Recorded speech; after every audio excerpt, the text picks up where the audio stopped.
Assalamualaikum warahmatullahi wabarakatuh. Bismillah, alhamdulillah, wassalatu wassalamu ala rasulillah wa ala alihi wa ashabihi wa mawalah. La hawla wa la quwwata illa billah, amma ba'dah. Dalam perjalanan hidup, tidak sedikit manusia yang pernah merasakan rezekinya terasa sempit. Usaha sudah dilakukan, tenaga sudah dikeluarkan, namun hasil yang datang seakan tidak seperti yang diharapkan. Di saat seperti itu, hati mulai bertanya pelan, apakah Allah sedang marah kepadaku? Pertanyaan ini sering muncul dari kegelisahan hati ketika kebutuhan hidup semakin banyak, sementara kemampuan terasa terbatas.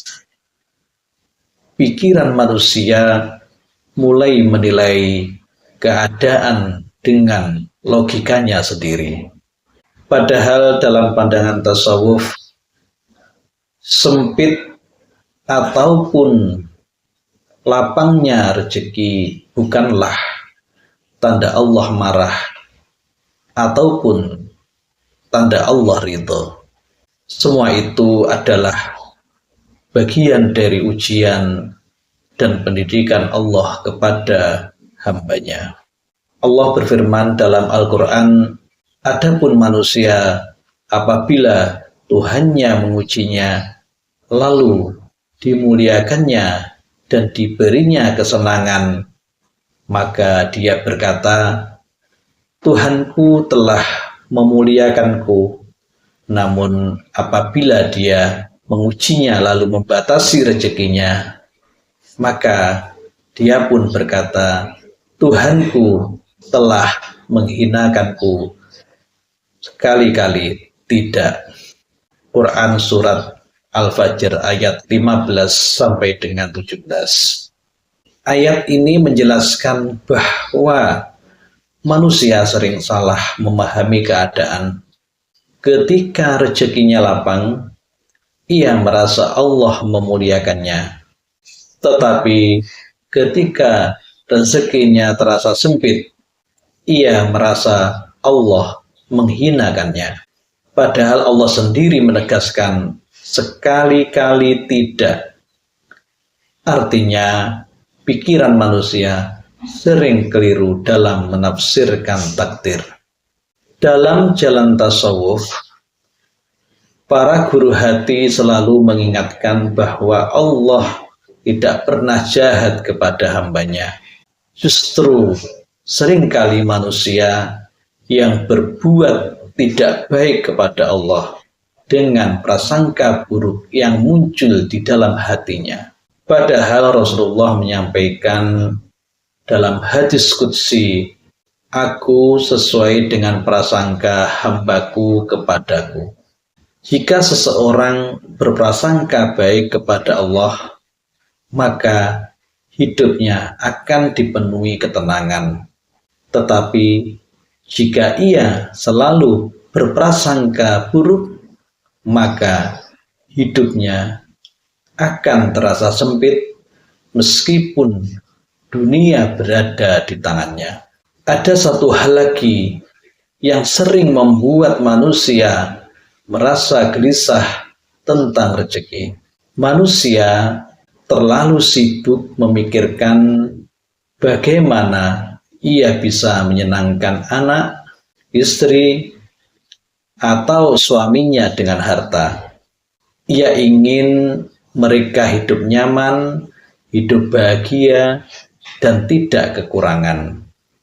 Keinginan itu adalah sesuatu yang wajar, karena keluarga adalah amanah.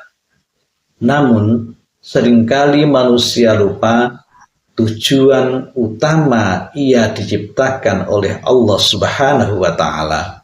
Allah berfirman wa ma khalaqtul jinna wal insa illa liya'budun.